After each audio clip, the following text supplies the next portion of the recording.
Welcome back to Grit Gym, guys. We come at you every day, every weekday at 12:30 to talk about your health, your exercise, your mindset, nutrition, and your recovery. Remember, your recovery is the whole show. The recovery is where all the magic happens. Recovery is where the muscle grows, where the strength expands, where your cardiovascular system actually gets more, actually improves. Everything happens. All the magic that you want to happen happens in that recovery phase. Wow.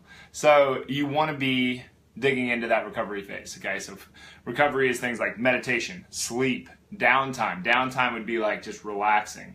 You know, I used to get around people and I used to call them boring. I'd be like, man, these people are they're so boring. She's so boring. He's so boring.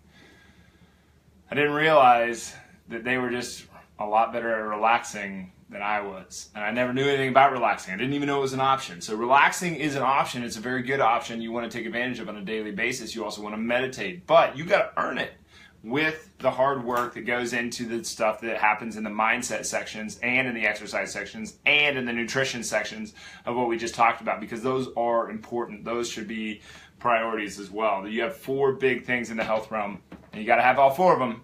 Otherwise, stuff starts to fall apart. Okay? Injuries start to happen because you didn't get recovery because you didn't eat right. Exercise-induced problems out the wazoo if you don't do those other 2. Wazoo, interesting. I don't think I've ever said that before. But out the wazoo. Anyway, what are we talking about today? Today, if there was one thing I was going to give to everybody in the world that I just had to gift out, that I could just hand out to people right and left, what would that thing be? That's what we're going to end up talking about today. This is the last week, by the way, guys. This is the last week that you can get signed up for the 50 workout challenge at Grit Gym. It lasts from, well, it started July 1st, but you can get signed up for it as long as you get signed up by this Friday. So if you're watching this and you know someone that wants to get signed up for this 50 workout challenge that needs something with an end date, so it's July 1st to October 21st. So you have to till October 21st to get in 50 workouts. If you came 4 days per week, you're going to do it really easy, and then you're going to get a Grit Gym hoodie. It's going to have a logo on it like that. It's they're nice. I think I mean, if Cindy, just do it. Cindy got a hoodie from last year when she completed her 100 workout challenge. So you guys only had to do 50, but grab a friend. Bring them in here. Make them do this. You know that they need it. You know that it's a priority for them, that they're not making a priority in their life, and you know that it's important. One of the things that I think I had to get over when talking to me, I used to talk to people about this, and I'd meet new people, and I'd be like, or even like putting these videos out, and I'd say, oh my God, like what if people are annoyed with this? What if they, I'll give them the option. That's what I'll do. I'll give them the option if they want to come in or not. You know, and it's just like, and I would never actually end up saying, hey, why don't you come into the gym? Hey, why don't you come in? If me doing that was a disservice to this person, it was a huge disservice to all those people out there that happened with. It's a huge disservice to that person. If you have a friend that you know, which is everybody, if you have a friend that you know needs better exercise, needs to be around other people with the kind of mindset that they want to push towards, that needs better nutrition or more accountability in nutrition is usually what ends up happening there, and needs better recovery methods, then get them in here, pull them in, grab them. And if you don't, you'll be just like me, and I was the scumbag in that scenario because I did not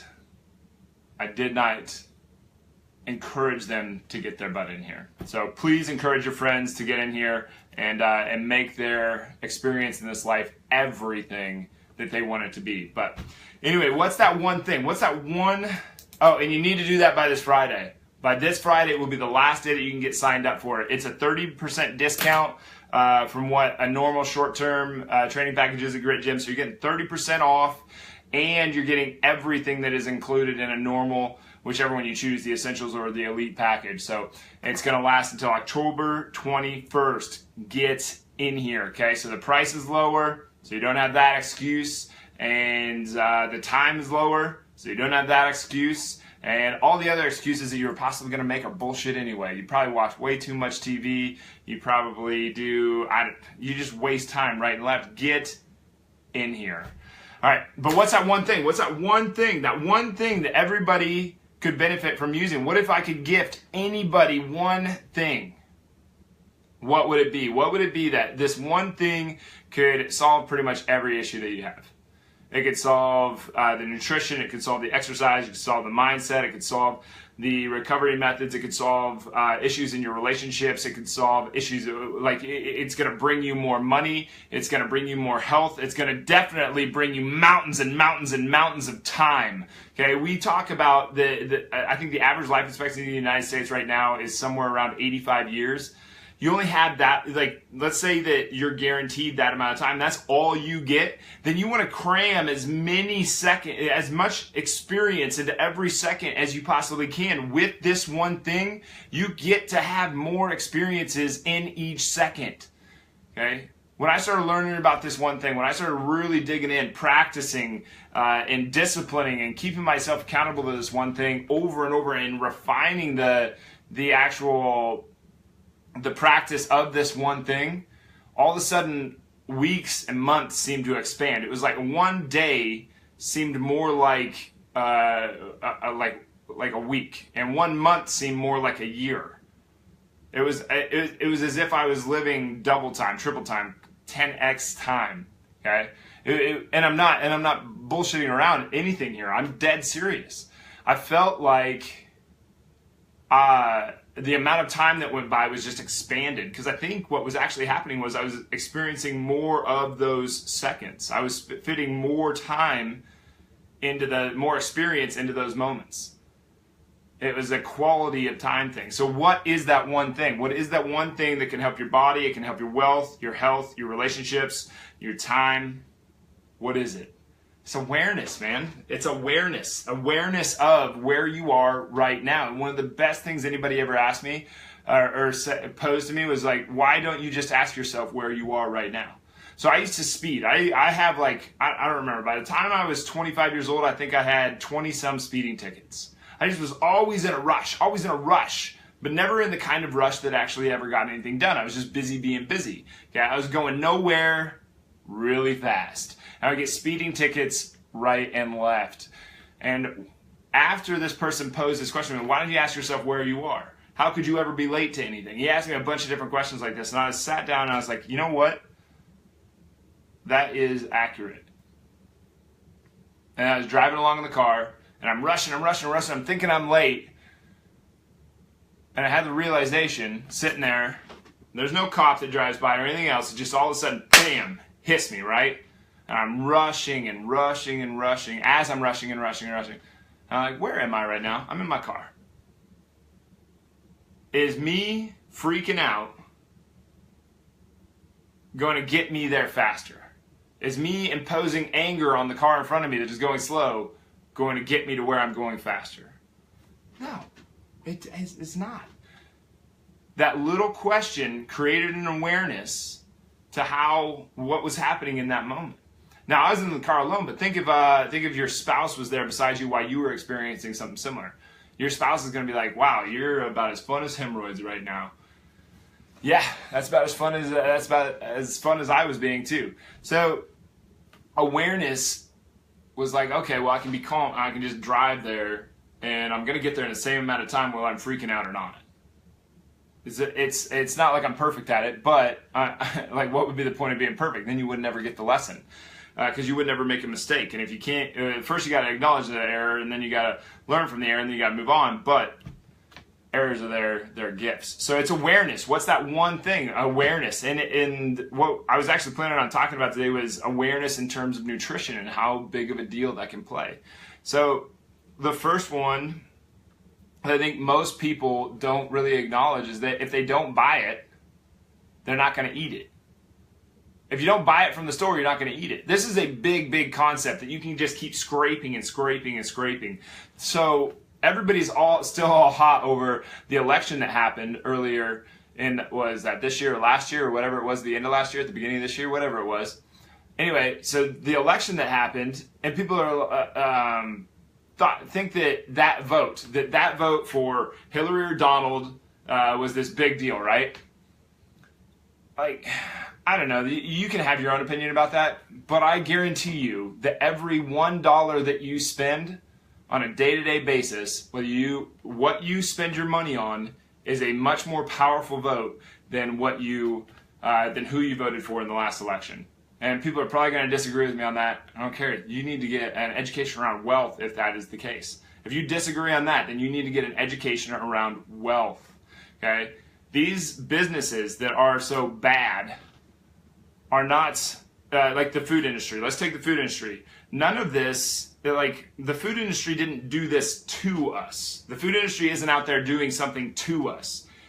All of this stuff that is happening in the nutrition world is happening because of us. On a grand scale, we are voting with our dollars for McDonald's, Hardee's, Burger King, Subway. Subway is not healthy. Subway sucks. They convinced you that putting a loaf of bread on putting some meat and mayonnaise on an entire loaf of bread is somehow healthy.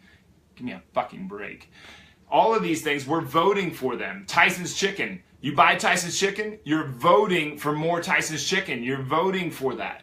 Every dollar you spend is a vote for what you want to see. You buy a soda, you want more. That means that you want to see more soda on a shelf. Whatever you buy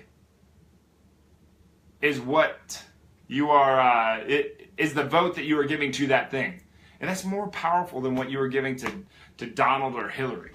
Donald or Hillary, like, who cares? I mean, like, whether you're into politics or not, I'm not. I think it's all a shit show, and they're all a bunch of scumbags. I am an equal, like, I view it all equally. Donald's a scumbag, Obama's a scumbag, Hillary's a scumbag, they all scumbags. I don't know that for sure, but they seem pretty scummy. Your dollars, though, you have total control over that. And you've got to realize that most of us that are going to watch this, me included, are in the middle class. The middle class pays for everything. Okay, poor people don't make enough to pay taxes, so they don't pay any taxes.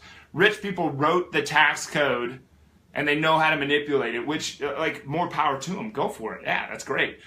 They don't pay tax either. We pay for the whole show. The power is in us. We have the power when it comes to this stuff. And I'm not saying not to pay your taxes. I'm saying that all of the money that gets circulated around is due to the middle class. We do this. The middle class has all the power, is all the power, but we don't exercise any of it. Okay? We pay for everything, and the dollars that you spend are a vote for what you want to see more of in the world. You want to see more boxed food? Go buy boxed food. You want to see more bread? Buy more bread. You want to see more ice cream? Buy more ice cream. I don't got a problem with any of those things. I don't even care. Like, if you want to go buy McDonald's, it's your life. You get to do with your body what you want to do. You have complete freedom to do that. I'm not going to step in your way. You can swallow sugar. You can drink an entire bottle of syrup every day. It's your life. You want to cover yourself in blue puzzle pieces? Hey, that's your gig. You go for it. However, where you spend your money is how you're going to see more of that thing. If you want something else besides what I just described, maybe you want the blue puzzle pieces, I don't know. But if you don't want to sit there and feed yourself diabetes, you don't want to sit there and if you want to see better health on the shelf. I didn't mean for that. Did that rhyme? Does that rhyme? I don't even know. But if you want to see healthier options, you want to see better things, then scrutinize how you're spending your money. Be aware of how you're spending your money. This is an extremely important one, and I'd like to go more in depth with it, but I think I spent my time on that topic. The other thing is, make your own food. I'm not saying that you gotta grow everything that you put in your mouth. I'm not saying that you gotta grow your own cattle. I'm not saying that kind of stuff. I'm saying that make your own food. Okay? No one's saying not to go out and grow all your own food. That'd be fantastic. But if you start cooking all your own food, you have more gratification for the food that you did eat. You also have delayed gratification. You go to eat fast food, you give them your money, instant gratification. Bam, right there. You didn't have to spend any time wanting that thing. That thing is then not as tasty, also less pleasurable, also you don't enjoy it and stay as present with that thing. In turn, you want more. So you go get another one, also not as satisfying because you didn't have to delay the gratification. You go and get another one, also not as satisfying, so you go and get another one. Then you overeat this massive amount. if you practice delayed gratification, you value what you have right now. So if I want a hamburger and French fries, and I have to go chop up the potatoes, and then I have to grill the burger or make the patty, and then grill the burger and put it all together, all of a sudden I'm going to be more present with that meal because I had to delay the gratification so that I could enjoy it more. Does that make sense? Then I'm more present with it because it took the time to make it. Then I have more gratitude. I fed myself. It all works out. So make the food that you eat. It's going to be absorbed better. Your stress hormones are going to be better. Everything's going to be better for it, and you're going to feel more satisfied from the food that you do eat. So if I eat that one hamburger, I'm going to feel more satisfied than if I had the immediate, the quick fix, the already done. I swallow those burgers, and I'm not going to get the satisfaction and the pleasure of eating that thing nearly as high, so I'm going to want to reach for more. And more is not what we need right now in current day society, because most of us are trying to maintain or shrink. Okay, number 3 on the awareness scale, journal.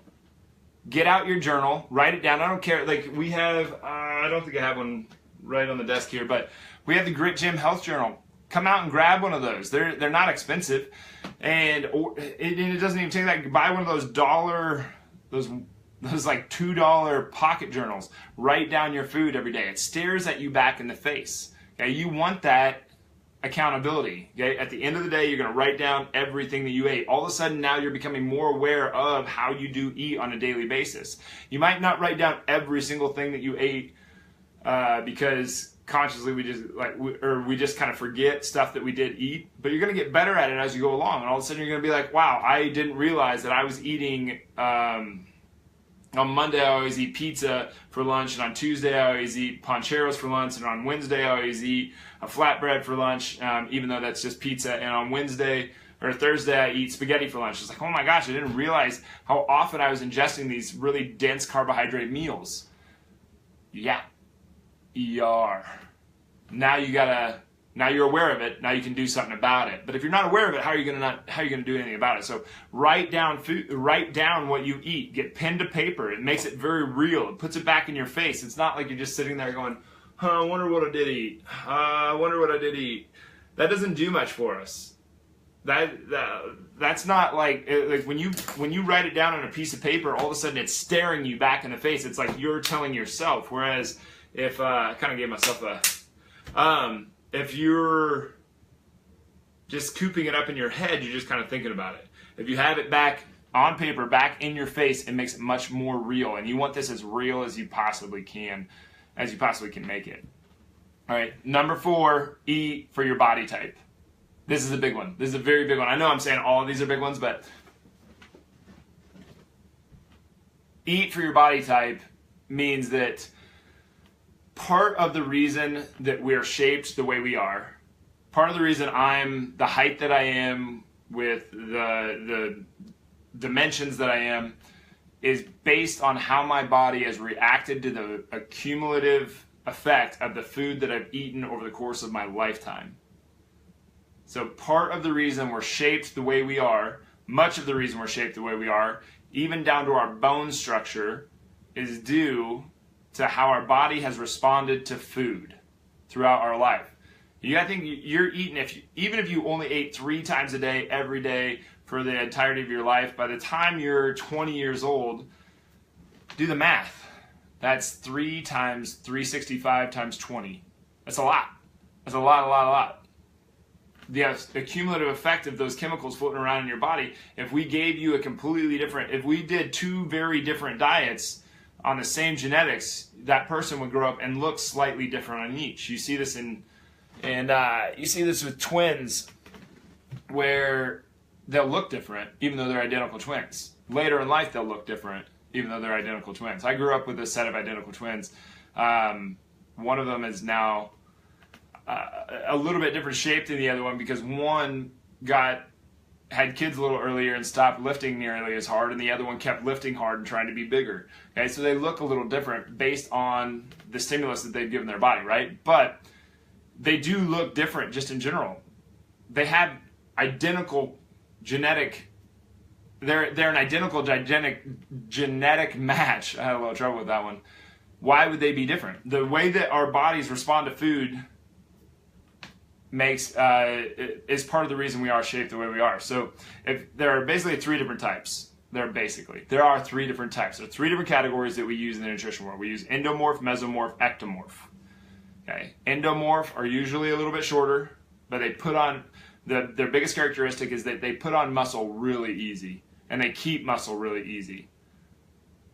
Now, what they also do is they gain fat really easy. They also don't respond to carbohydrates very well, typically. Now, an ectomorph is the complete opposite. Ectomorphs are your tall, really thin people. These people typically respond to carbs very well, but they have a really hard time gaining muscle, but they also have a really hard time gaining fat. So pick your poison. Which one would you rather have? Would you rather be the person who could expand their muscle mass really easy but also get fat really easy? Or would you be the person that is a really hard gainer but doesn't gain fat very easy at all? Now, in between there, you have the mesomorphs. Mesomorphs, I'm a mesomorph. And they're a little bit more muscly usually. They're fairly tall. They're usually in the athletic realm. And they're kind of in between the two.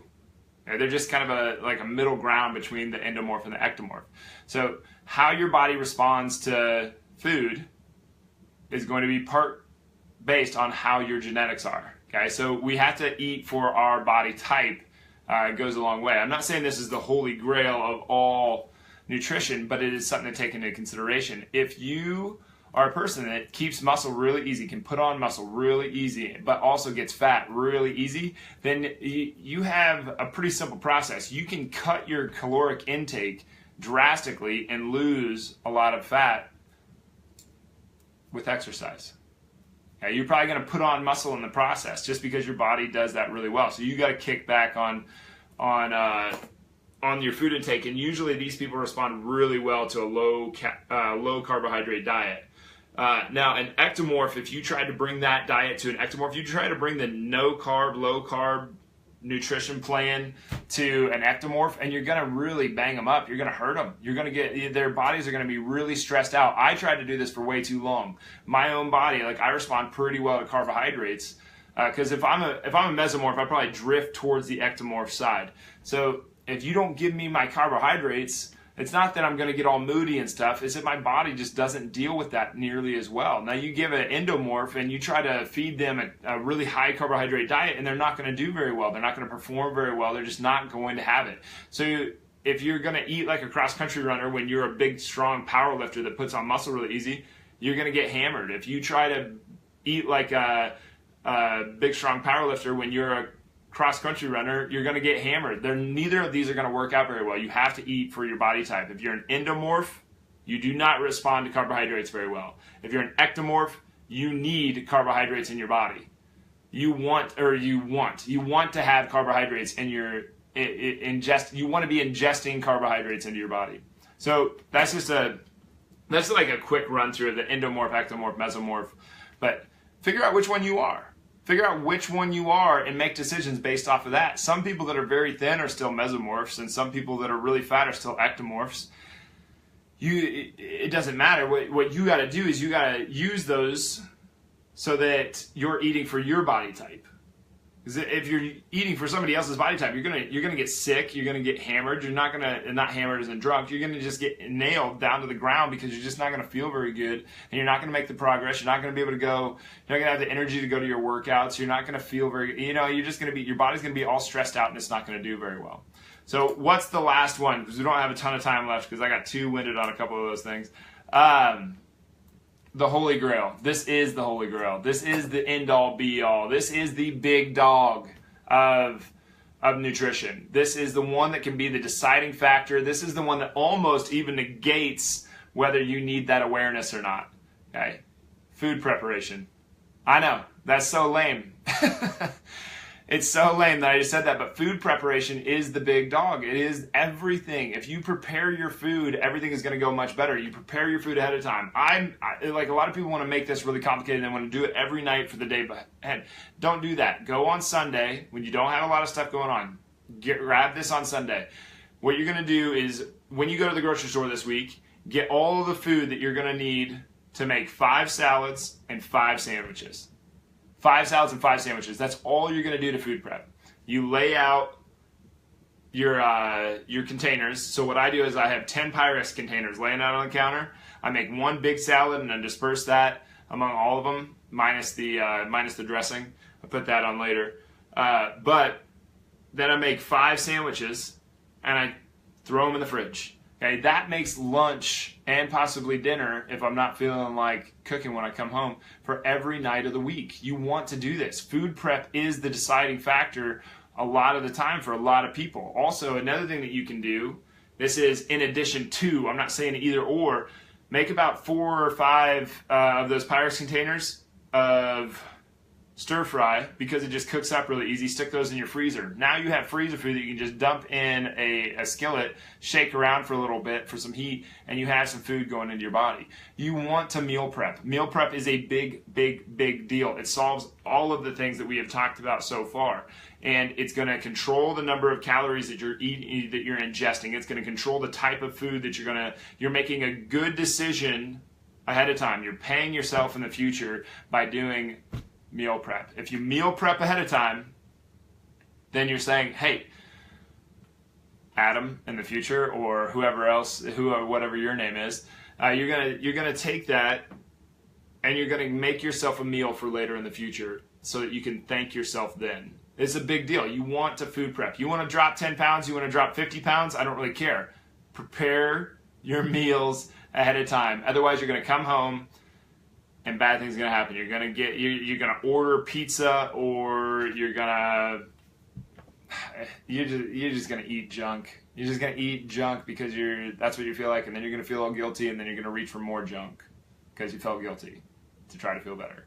Anyway, we're right at 1 o'clock. I said I'd finish this one right at 1 o'clock. Maybe this is 2 days in a row. 2 days in a row of hitting 1 o'clock. But anyway, 1, don't buy it. Your money is a vote for what you want to see on the shelves. Do not buy it. I missed the first 20. Sheer, what's going on? I missed the first 20 minutes. If you could start over, that would be great. I will, man. I'll start over right now. I am going to get the top 5.